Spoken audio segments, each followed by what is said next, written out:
Questão 5. Nós temos aqui um diagrama da radiação térmica que mostra as diferentes intensidades dos comprimentos de ondas emitidos por 3 estrelas em função, claro, das suas temperaturas. Eles pedem para vocês avaliarem 3 frases em função das leis de Wien e Stefan Boltzmann.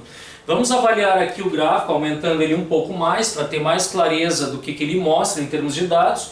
Então, avaliando essas 3 frases com base na lei de Wien e Stefan Boltzmann. Lembrando a lei geral da radiação térmica dos corpos aquecidos. Para qualquer corpo irradiador térmico, qualquer corpo aquecido, portanto, quanto maior a temperatura, mais energia de radiação ele emite no espaço, mais frequência dessa radiação eletromagnética e menores comprimentos de onda do pico da emissão. E a lei de Wien expressa que o comprimento de onda de pico da emissão de um corpo aquecido é inversamente proporcional à sua temperatura, ou seja, corpos mais quentes emitem menores comprimentos de onda de pico, ou seja, menores comprimentos de onda em maior intensidade no diagrama dessa emissão. A lei de Wien ela pode ser expressa, já que o comprimento de onda de pico da emissão é inversamente proporcional à temperatura, eu posso dizer que lambda vezes T é uma constante B, que é a chamada constante de Wien, cujo valor foi apresentado na questão. A lei de Stefan Boltzmann avalia a potência da emissão do corpo aquecido em função da temperatura.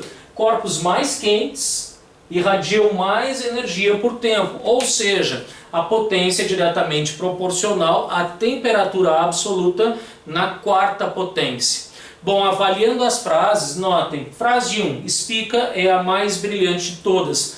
Para saber o brilho de uma estrela, primeiro eu vou avaliar o comprimento de onda de pico de cada uma delas. Então notem que o comprimento de onda de pico menor é justamente da primeira estrela, Spica.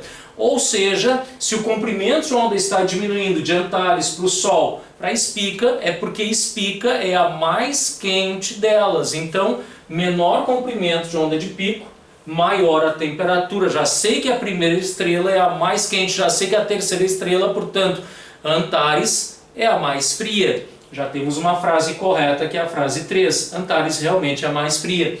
Para saber a mais brilhante, bom, avaliando que a maior temperatura está naquela estrela de menor comprimento de onda de pico, que é Spica, coloca essa regra lá na lei de Stefan Boltzmann. A potência de uma estrela é o seu brilho, é o quanto de energia ela irradia por tempo, que nem o brilho de uma lâmpada. A potência de uma lâmpada é o brilho dela. O mesmo acontece para as estrelas. Então a estrela mais quente vai estar mais brilhante neste caso, ou seja, a Spica é realmente a estrela mais brilhante das 3.